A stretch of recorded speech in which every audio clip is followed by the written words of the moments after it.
शिवरत्नावर विजयदादांसमवेत मातब्बर आणि दिग्गज नेत्यांच्या बैठकीकडे सर्वांचंच लक्ष लागलेलं होतं. मात्र दादांनी जेवायला बोलावलं होतं असं सांगत रामराजे नाईक निंबाळकर यांनी पत्रकारांशी बोलणं टाळलं. आज आमची कोणतीही राजकीय चर्चा झालेली नाही. विजयदादांनी आम्हाला जेवायला बोलावलं होतं म्हणून रामराजे निंबाळकर यांनी शिवरत्न बंगल्यावर पत्रकारांशी बोलणं टाळलं असलं तरी एकाच वेळी विविध भागातील विविध पक्षांची नेते मंडळी शिवरत्नवर एकवटल्यानं राजकीय घडामोडींना वेग आला आहे.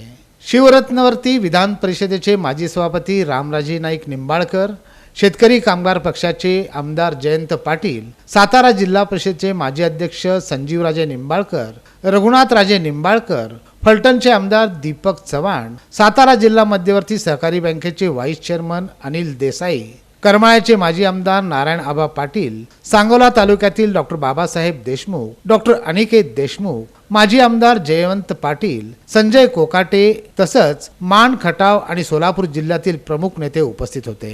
या सर्व नेत्यांची बंद दाराआड सुमारे 1.5 तास गुप्त खलबते झाली. शेकापच्या जयंत पाटलांनी लवकरच आमचा निर्णय तुम्हाला समजेल, येत्या 8 दिवसात येथील राजकारणात बदल झाल्याचं तुम्हाला पाहावयास मिळेल असा जाता जाता इशारा केला.